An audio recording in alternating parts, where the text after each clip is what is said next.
Matthew Arnold एक बेहतरीन poet होने के साथ-साथ एक बहुत ही विलक्षण क्रिटिक भी थे, जिन्होंने कई सारे एसेस लिखे हैं। उन्हीं एसेस में से एक है द स्टडी ऑफ पोएट्री, जिसमें उन्होंने एक कंपैरिज़न किया है बहुत सारे राइटर्स का कि कैसे हम जज करेंगे कि कौन किस कैलिबर का राइटर है। उसकी रचनाओं को उनकी जो उन्होंने लिखा हुआ है बाकी राइटर्स ने, उनको आज की कसौटी में हम किस तरह से नापेंगे, उस तरीके को उन्होंने बताया है। साथ ही साथ पोएट्री की डेफिनिशन भी उन्होंने दी है कि क्या है क्या आखिर पोएट्री। उन सब फैक्ट्स, पॉइंट्स और तमाम जो इम्पोर्टेंट फैक्ट्स उन्होंने इंक्लूड किए हैं इस ऐसे में, तो आइए डिस्कस कर लेते हैं the study of poetry. Actually 1880 में ये वर्क उनका पब्लिश किया गया था और एसेस इन क्रिटिसिज्म जो ओवरऑल जो कलेक्शन था उसमें ये पब्लिश किया गया था सेकंड सीरीज में। विक्टोरियन क्रिटिसिज्म की कैटेगरी में इसको रखा जाता है और इस निबंध के पब्लिकेशन होते ही है जो उनका नाम चेंज कर दिया गया।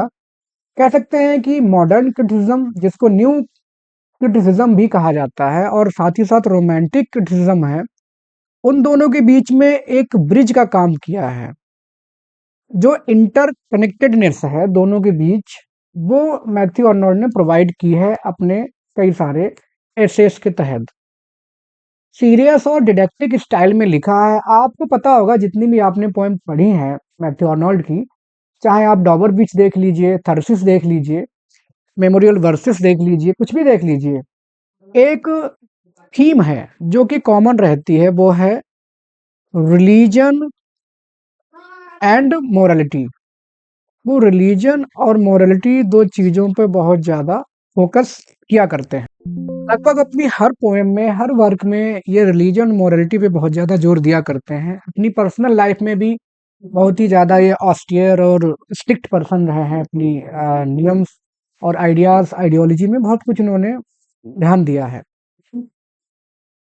ऑफन इस निबंध को, अपने मतलब यहाँ पे प्रायः इस निबंध की बात की जाती है क्योंकि बहुत सारी डिफिनिशंस, फ्रेजेस इन्होंने दिए हैं, जिसकी वजह से ये इम्पोर्टेंट वर्क है। So let's see.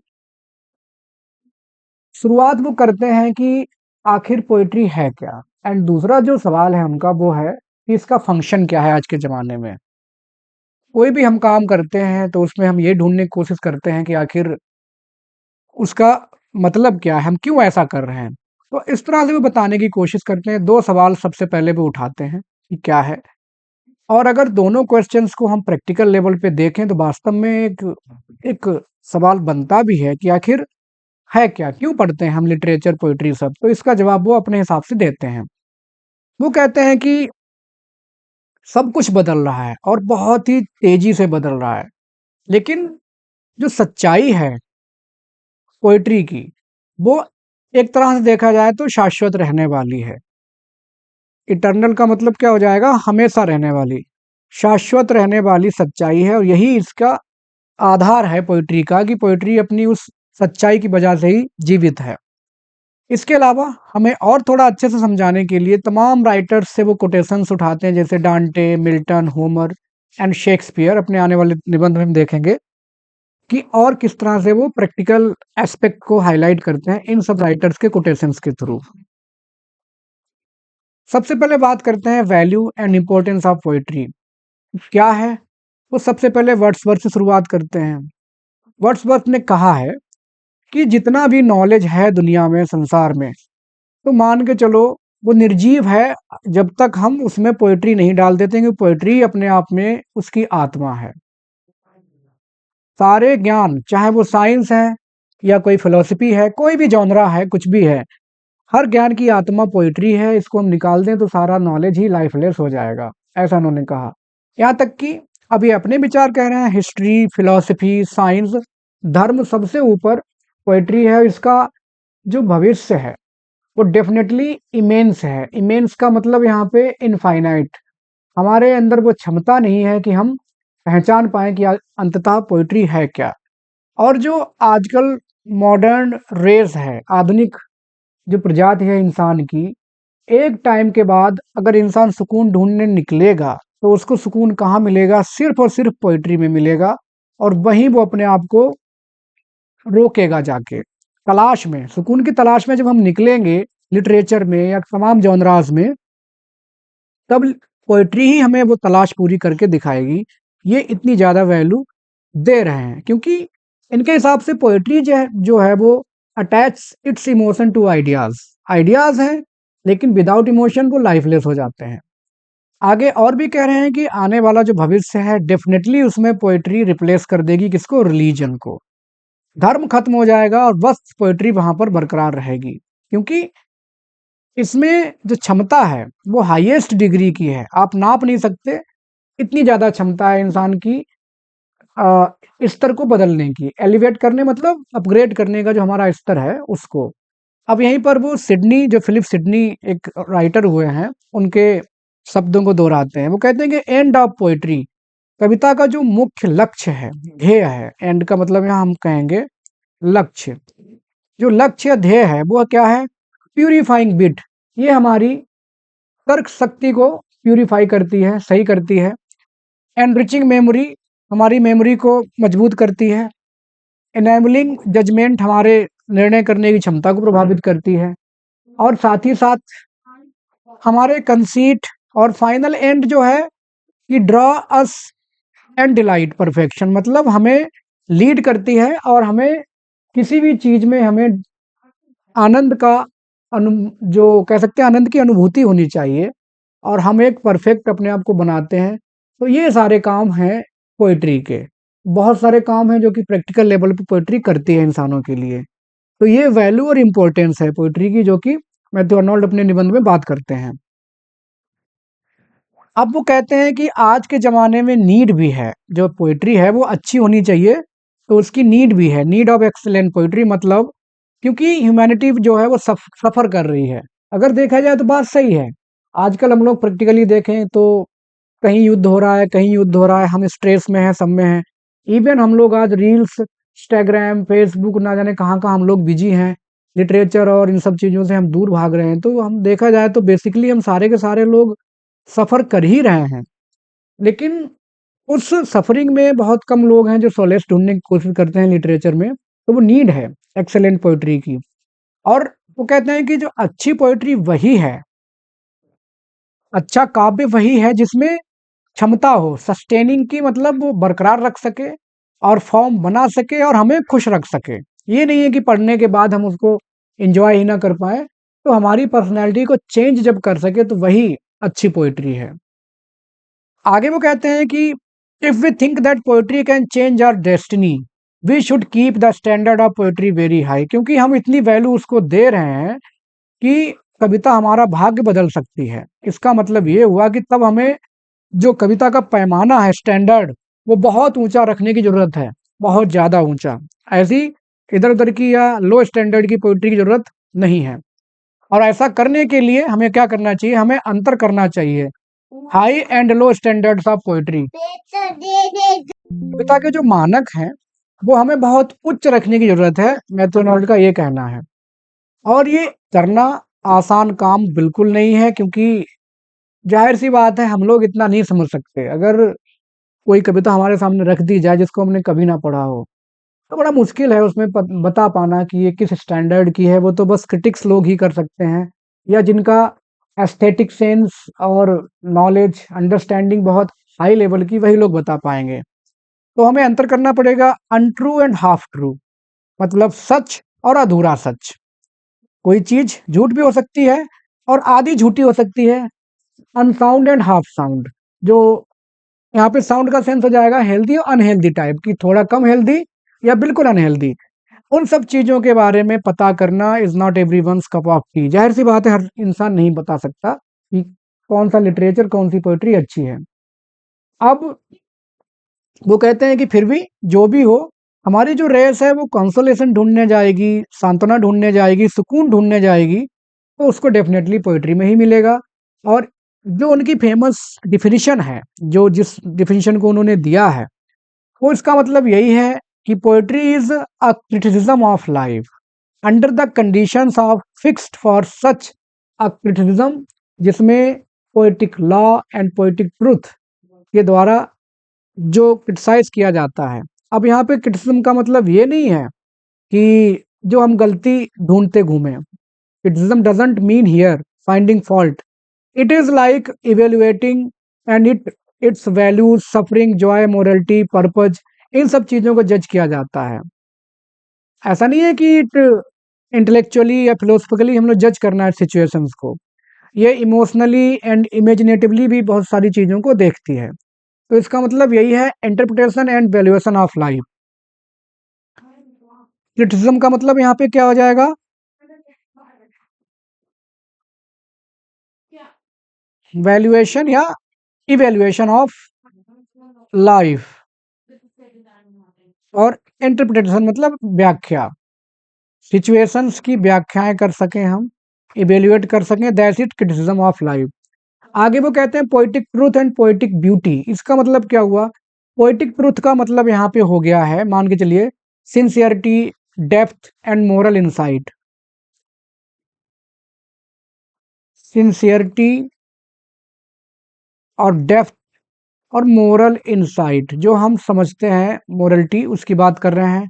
और पोएटिक ब्यूटी की मतलब यहाँ पे हो जाएगा फॉर्म, जो हम लिखते हैं, जैसे फॉर्म, लैंग्वेज, म्यूजिक, इन सब चीज़ों को वो बोल रहे हैं कि ये है, this is the definition of real poetry.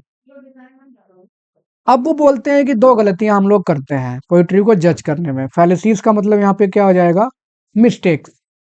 दो गलतियां हम कर बैठते हैं अक्सर पोइट्री को डिस्कस करने में, इवेल्युएट करने में। जैसे क्या क्या है वो, एक है हिस्टोरिक एस्टीमेट और दूसरा है पर्सनल एस्टीमेट। तो हिस्टोरिक एस्टीमेट का मतलब हो गया कि हम जिस, जैसे पीरियड में, जैसे मान लो हम एलिजाबेथन को उठा लें, जो एलिजाबेथन पीरियड है, उस समय के राइटर्स का स्टाइल, उनके शब्द, कंटेंट, थीम्स अलग अलग थी।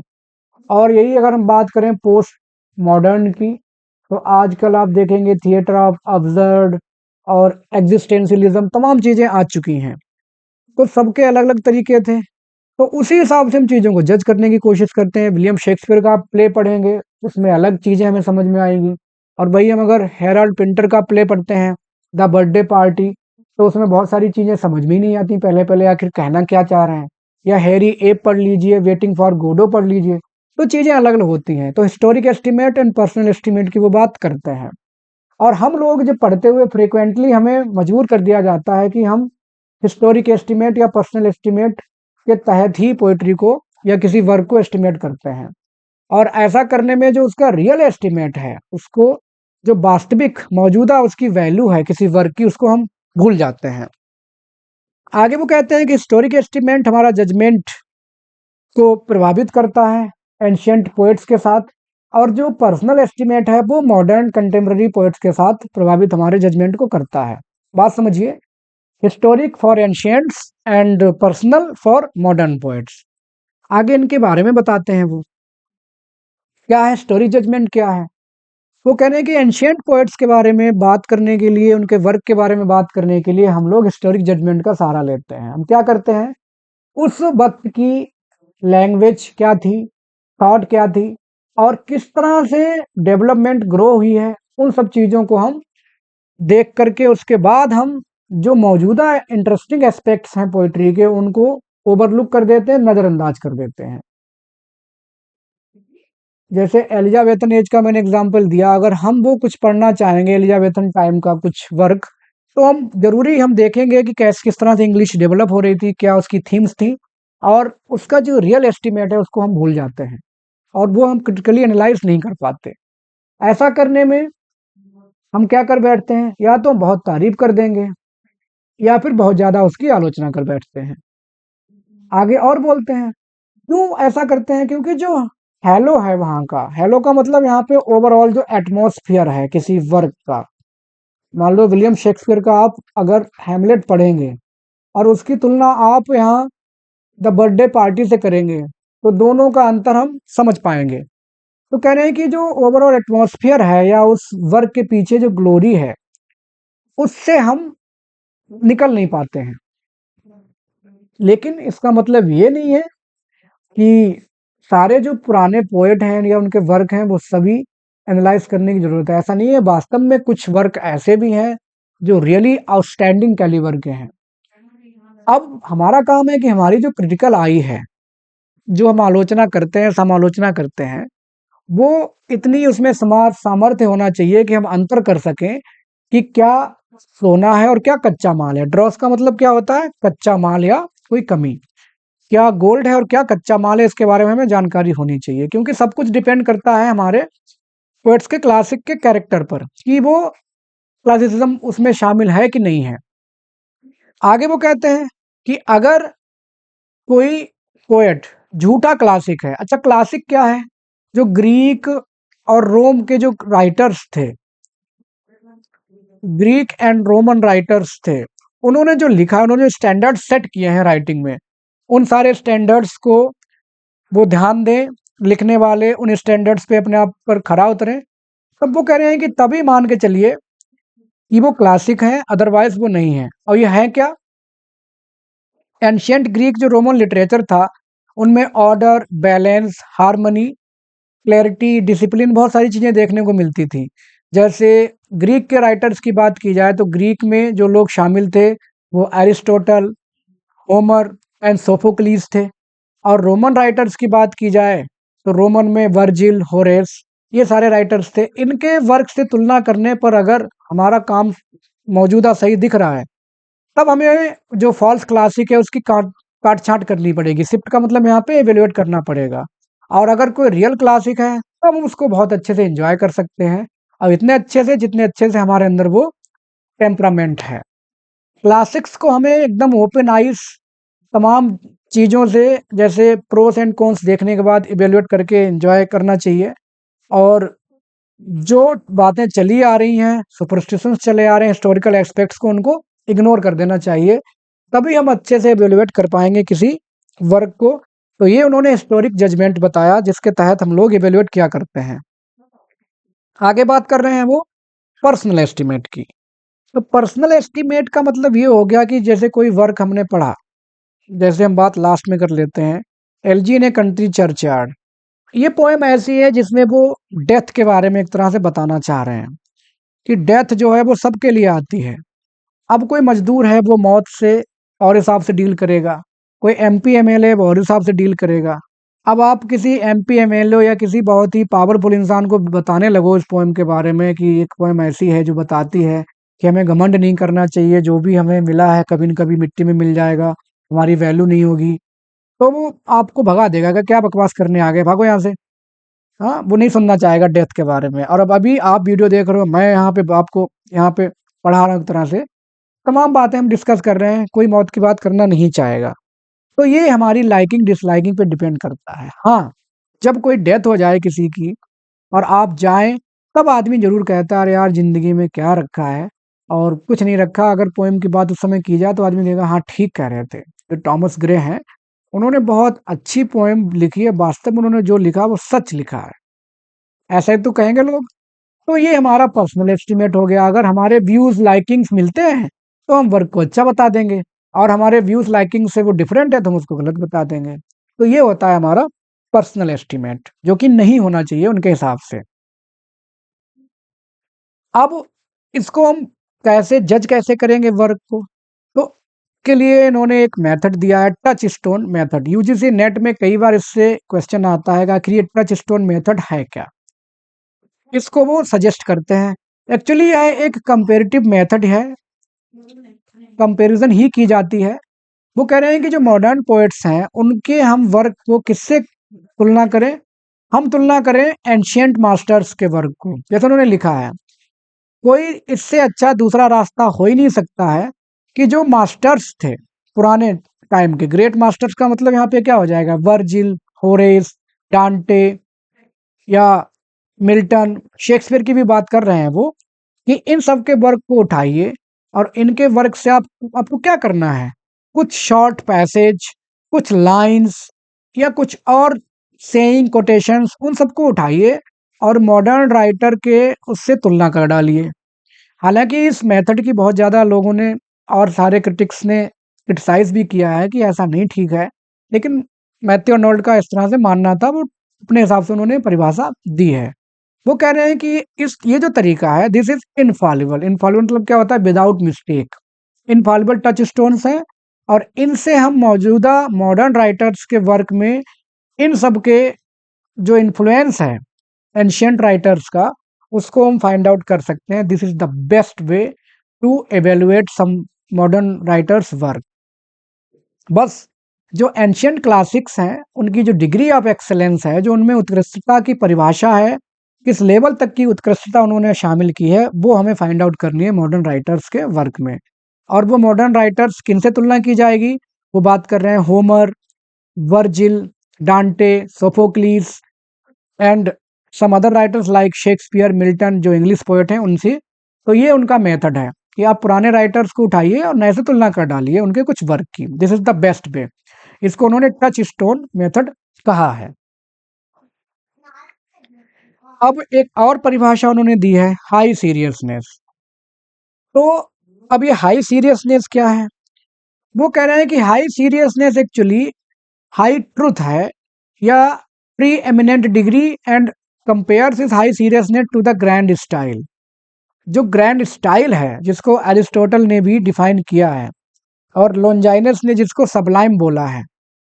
सबलाइम का मतलब क्या हो जाएगा? उत्कृष्टता। जो उत्कृष्टता है वो दिखनी चाहिए किसी के वर्क में, दैट इज हाई सीरियसनेस।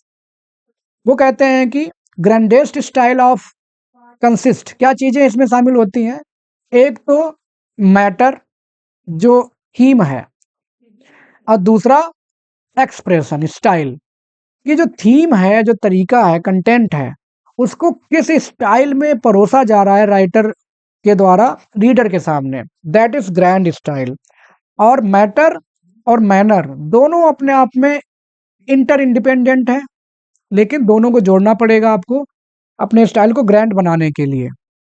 वो आगे भी कहते हैं कि character of truth and seriousness, matter and substance. Substance का मतलब यहाँ पे क्या हो जाएगा? सार। Of the best poetry is inseparable from the superiority of diction and movement, कि किस तरह से आप शब्दों का चयन करते हैं, किस तरह से आप उनको लिखते हैं। मूवमेंट का मतलब यहाँ पे क्या हो जाएगा? स्टाइल। और किस तरह से आपका तरीका है, मैनर, ढंग क्या है शब्दों को परोसने का, उनको पिरोने का, लिखने का। तो वो एक ग्रैंड स्टाइल है, वही आपके वर्क में हाई सीरियसनेस को लाता है। कह रहे हैं कि हाई सीरियसनेस कहाँ से निकलती है? एक हारमोनियस ब्लेंडिंग, मतलब मिक्सचर होता है मैटर और मैनर का, और जो सार तत्व है सबका, और एक्सप्रेशन, इन सबका एक मिक्सचर होता है। इन्हीं सबसे जो हाई सीरियसनेस, ग्रैंड स्टाइल, वहीं से उपज करके निकल के आता है। हालांकि ये कुछ नया विचार नहीं है, क्योंकि लॉन्जाइनस, एरिस्टोटल दोनों ने लगभग मिलती जुलती बातें इससे पहले इन्होंने की हुई हैं।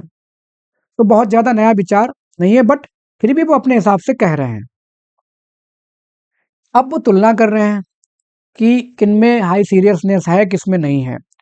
तो इंग्लिश क्लासिक्स, क्लासिक्स का मतलब ऐसे राइटर जो क्लासिसिज्म के आसपास पहुंच रहे हैं अपनी राइटिंग में। ऐसा करने में सबसे पहले वो सिलेक्शन करते हैं जोफ्री चौसर का। कैंटरबरी टेल्स पढ़ी होंगी आपने इनकी। वो कहते हैं कि अगर बात की जाए तो फ्रेंच और इटालियन क्लासिक्स के वो बहुत बड़े फॉलोअर थे, जोफ्री चौसर, अपने शुरुआत में इंग्लिश लैंग्वेज में। और बहुत ही ज़्यादा, he is the father of splendid splendid English poetry, मतलब तारीफें बहुत की हैं। अपने आप में वो ग्रेट हैं, और बाहर किसी भी चीज़ की उनको ज़रूरत नहीं है उनकी ग्रेटनेस को साबित करने के लिए, अपने आप में ही वो ग्रेट हैं। उनका जो सार था, सब्सटेंस, थीम और तरीका, सब अपने आप में सबलाइम था। ऐसा नहीं है कि वो यूं ही लिखते थे। Large, free and synthetic view of human life देखने को मिलता है उनके वर्क में। और जैसा कि उनके बारे में कहा जाता है, ड्राइडन ने कहा है, जॉन ड्राइडन ने कैंटरबरी टेल्स को पढ़ करके, देयर इज गॉड्स प्लेंटी, मतलब कई तरह के कैरेक्टर, सिचुएशंस क्रिएट की हैं उन्होंने अपने वर्क्स में। Perpetual mountain of good sense है, काफी तारीफें की हैं। लेकिन इन सब तारीफों के बावजूद भी वो कह रहे हैं कि ही लैक्स हाई सीरियसनेस। ऐसे क्वेश्चन आते हैं कि who said Chaucer lakhs high seriousness. तो मैथ्यू अर्नॉल्ट ने अपने इसी ऐसे में कहा है कि उनके अंदर हाई सीरियसनेस की कमी थी। मींस जो ग्रैंड स्टाइल है, हाई सीरियसनेस कुछ नहीं है, it's nothing else than grand style. जो ग्रैंड स्टाइल है वो उनके पास नहीं था। अनडाउटेडली वो कह रहे हैं कि एक युग निर्माता राइटर थे वो, और एक परंपरा के जन्म देने वाले राइटर थे इंग्लिश लिटरेचर में, लेकिन ग्रेट क्लासिक्स में उनकी गिनती हम नहीं कर सकते, क्योंकि उनकी पोइट्री में there is lack of high seriousness. बहुत कुछ है, but there is lack of high seriousness. तो चौसर की बुराई उन्होंने थोड़ी सी पहले की, हालांकि बुराई शब्द नहीं कहना चाहिए, समालोचना की है। फिर अगले राइटर्स जिनकी बात वो करते हैं, शेक्सपियर एंड मिल्टन। तो शेक्सपियर की वो बहुत तारीफ कर रहे हैं कि कोई अगर बात करे तो दूसरी ओपिनियन या राय हो ही नहीं सकती। शेक्सपियर मिल्टन दोनों ही अपने आप में ग्रेटेस्ट क्लासिक्स थे, क्योंकि शेक्सपियर अपने जो एरिया था, रियल क्षेत्र था थॉट का और पोएटिक रिदम का, उसमें वो किंग थे। He was the king of real of poetic thought and rhythm. उनकी वर्स पढ़ने में मजा आता है। आगे वो एक और क्रिटिक हैं, उनके शब्दों को वो बोल रहे हैं, हेनरी कोचिंस, कि शेक्सपियर ने इतने हारमोनियस वर्सेस लिखी, इतनी हारमोनियस कविताएं लिखी हैं, जो उन्होंने ब्लैंक वर्स लिखी है अपने प्लेस में, सोनेट में भी उन्होंने बहुत कुछ लिखा है। तो कह रहे हैं कि इतने अच्छे वो हारमोनियस मधुर शब्द उन्होंने लिखे हैं कि जिससे जो ग्रीक राइटर्स थे उसके बाद अगर किसी ने लिखे हैं तो वो शेक्सपियर थे, और कोई था ही नहीं उनकी टक्कर का इन the matter of harmony and thought and poetic rhythm. फिर मिल्टन की बात करते हैं कि मिल्टन अपने आप में कोई उनको प्रूफ की जरूरत ही नहीं है कि उनके लिए कोई अपील की जाए कि हाँ उनको भी क्लासिक्स में शामिल कर दिया जाए, क्योंकि उनकी जो परफेक्शन है दैट इज फ्लॉलेस, और इतनी फ्लॉलेस परफेक्शन है कि उनको डायरेक्ट जो क्लासिसिस्ट पोएट हैं वर्जिल और डांटे से उनकी तुलना की जा सकती है। कुल मिला के शेक्सपियर और मिल्टन को वो क्लासिसिस्ट बताते हैं, उनकी तुलना वो अच्छे से कर रहे हैं। आगे वो कह रहे हैं ड्राइडेन पोप। ड्राइडेन पोप आपको पता होगा कि इन लोगों ने क्लासिसिज्म की बहुत नकल की थी, जिसकी वजह से नियो क्लासिसिज्म युग का ही नाम पड़ गया था। नियो क्लासिसिज्म युग का ही नाम पड़ गया था। वो कहते हैं कि कुछ लोग ड्राइडन और पोप को बोल रहे थे कि ये लोग क्लासिसिस्ट हैं, लेकिन डॉक्टर जॉनसन, विलियम वर्ड्सवर्थ, और ये यहाँ पे मैंने सॉरी कॉलेज कॉलेज लिख दिया है, कॉलरिज होना चाहिए, एसटी कॉलरिज, इन लोगों ने नहीं माना कि ये लोग क्लासिसिस्ट हैं। भले इन्होंने नकल की है, ग्रीक रोमन राइटर्स की बहुत सारी नकल की है, लिखने में फॉर्म, मीटर, कंटेंट और वर्डिंग्स, डिक्शन, बहुत कुछ नकल की है उन्होंने क्लासिक राइटर्स की, बट ट्रूली क्योंकि उतने ज़्यादा क्लासिस नहीं बन पाया, तो इसलिए इंग्लिश लिटरेचर का जो एक युग है उसको नियो क्लासिसिज्म कहा जाता है, क्योंकि वो उस लेवल का नहीं था। अर्नोल्ड भी बाकी इन लोगों की तरह, जॉनसन, वर्ड्सवर्थ, कॉलरिज की तरह मानते हैं कि यस ड्राइडन और पोप में बहुत खासियत थी, स्प्लेंडेड हाई प्रीस्ट थे ये लोग हमारी उम्र के, मतलब हमारी इस युग में, लेकिन प्रोज और रीजन के थे, नॉट पोएट्री। उनकी पोएट्री अच्छी थी, they are the builders, builders का मतलब निर्माता, एक एज कही जा सकती, बट प्रोज और रीजन की, ना कि पोएट्री की।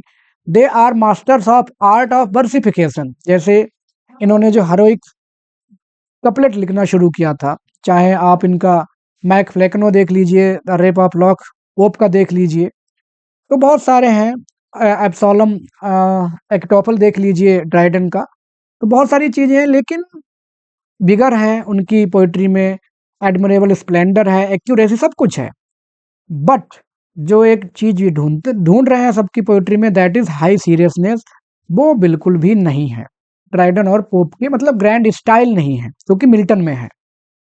आगे वो कह रहे हैं कि their poetry does not offer adequate poetic criticism of life, no doubt वो इंटेलेक्चुअल हैं, और उन्होंने अपने इंटेलेक्चुअल रीजन का बहुत इस्तेमाल किया है अपने वर्सेस में, but not to the level of high seriousness, इसलिए उनको क्लासिसिस्ट नहीं कहा जा सकता है पोइट्री में, they are classicist but in pros.